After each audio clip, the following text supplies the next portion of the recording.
We are back at Shingle Creek today here at Pioneer Village. I tried to come out to Pioneer Village a little less than a year ago, but that's when things were starting to close and the whole area was closed. But today, it is reopened. Well, it's been open for a little while. It's also their Pioneer Day, so they will be having some live reenactments as well. Shingle Creek is best known for its regional park.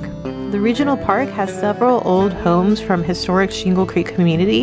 It also includes fishing, hiking trails, a launch area for paddling, kayaking, canoeing. We've been there before. We went and did a little hike around Shingle Creek. It was actually really, really nice.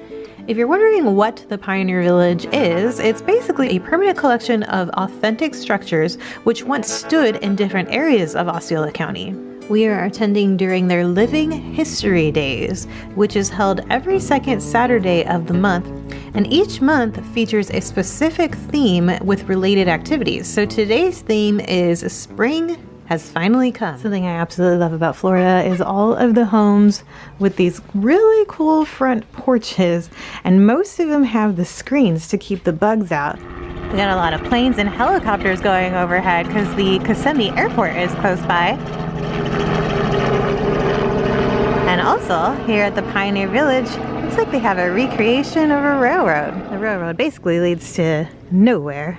There's also a train depot over here. Now, some of the homes here, or some of the buildings, will be a recreation, but some of them are also originals that were moved here from different parts of Osceola County. So all the ones with the underlined are going to be the originals. For instance, over here, the train depot is not underlined, but the water tower right next to it is underlined. Pioneers built water towers to store collected rainwater or pumped water from rivers, lakes, and streams. During the dry months, farmers needed water for their homes and crops, so before electricity came to the area, these water tanks were often operated with a windmill or a hand pump. Well, over here by the water tower, we got World of Micah and also Adam the Woo. Now, you guys are probably used to seeing water towers, right? Yeah. Yeah? See, I feel like this though, the wooden one, this is pretty cool. And being from Los Angeles and even Vegas, we don't have pretty much any of these out there. Really? Yeah. That's true. It's more of a small town. They'll like decorate them, especially like in the South. Like if there's a local football team or something that's really popular, they'll paint the water towers and do all kinds of designs. That's super cute. Yeah. So are they still useful? Like they still use them out here? As far as I know, yeah. Like water towers are still a thing. I think it all depends on the area.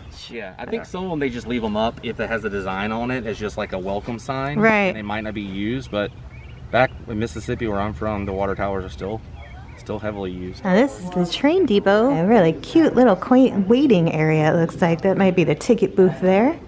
Oh, look at the typewriter. They slept outside. That's so cool. I used to write on a typewriter, type on a typewriter, but it looked nothing like this one. Look at this old school desk. You even have the pen with the ink that you gotta dip in order to write. The round top trunks were put on the train last and taken off first. So usually the people that were in first class had the round top, and then people like you and I would have the flat top. That's incredible. And think of this, every single thing you owned would be inside this trunk. Ooh. Oh wow, I didn't know You it did probably that. put your work clothes and your work shoes at the bottom, and you probably only had one pair. You put your Sunday go to meeting clothes in the top. And then if you were married, and you wouldn't be able to stay in a hotel back then if you were not married and you were male and female, you'd keep your marriage license and birth certificate in here. Or your important papers. So you had to show proof. Yeah, you had to show proof. Wow. Yeah. And you can see the name, R.R. Cadman, Narcoossee, Florida, USA, passenger per the SS Homeric. The SS Homeric came from London to New York and had the Cadmans on it, and this is an original crate that was on the ship when they moved from England to Narcoossee. Oh, wow. And they were one of the first families in Narcoossee, and a lot of people came to visit them from England. They do have a replica of a church, so as communities formed, the residents often traveled long distances in order to congregate and worship. Of course, this is a model of a church, but the structure that we see is based on St. John's Church, which was built in 1889, the second oldest church building remaining in the county. This is one of the homes that is real and has been moved from its original location, but this is from the Cadman family. restored from 1884. The Cadman family basically came from England to Florida. The family came to Narcoossee to investigate a potential investment property, including a home and citrus groves. Looks like they're doing some patchworking, stitching up a blanket inside of the family home. Oh, what a beautiful home. Okay, give me some air conditioning and I think I can dig this. This is really, really cool. I'm loving the furniture. Very cute and quaint. I mean, bigger than the space that I'm at now. That's for sure. Here's one of the bedrooms. Looks like there's another bedroom adjacent to it. A little bowl for water to wash your face maybe. Wash your hands. Mrs. Cadman did not like Florida anything. She was from Yorkshire, England, and she was much older when she got married. She was an old bride at 29. And when she moved here, she came from 20 rooms and indoor plumbing to 4 rooms and 2 outhouses. Why is the kitchen separated from the rest of the house? All of us in Florida, almost all of them were, just because of the danger of fire. Okay, wood burner, right. and heat. Like she stated in the inside, the kitchens were normally separated from the main house for practical reasons. So fires and just the heat, avoid the heat in the main house. That's definitely clever, especially in Florida. The Cadmans also had a bunk house, which is a one-room house, basically for the teenagers. They had a son that was 18, one that was 14, and then a 12-year-old. Looks like we can enter a replica of a general store.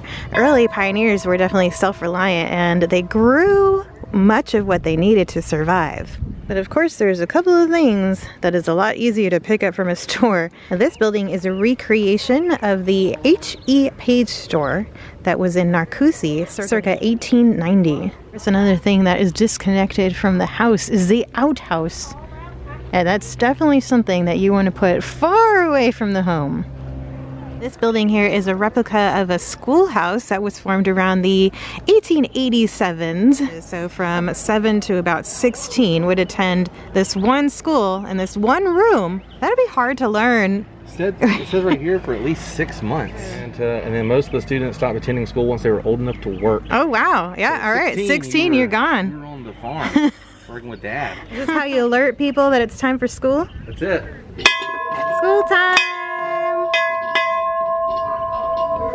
That's loud. This is usually where I would sit, right next to the window and spending most of my time gazing out of it and not learning like I should be. Here's the teacher's desk. You can tell because she's got the apple. I love that there is a piano in here. You definitely can learn with music. That's a good way to teach, I think. I mean, that's how we learn our ABCs. All the necessities is learned in songs. Most of the necessities. Ooh, we got to do a sack race, or at least hula hoop. There's 3 of them. That's not hula hoop. Is that a hula hoop? I'm only assuming. That's like the size of my waist. I don't even know if I can fit in that.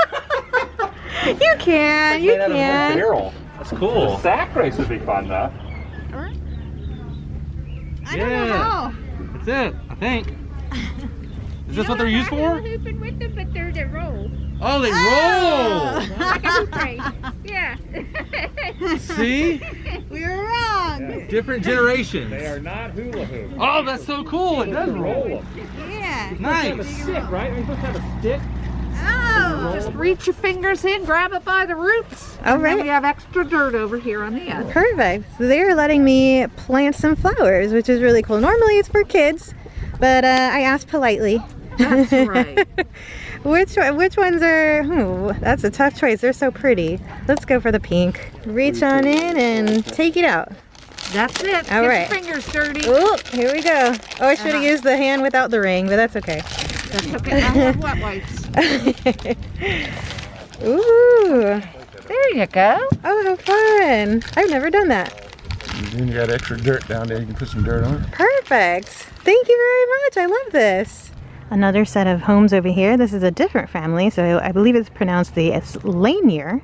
Like so many other settlers, John Lanier moved to Florida from Georgia in search of new opportunities. He was an established cattle rancher.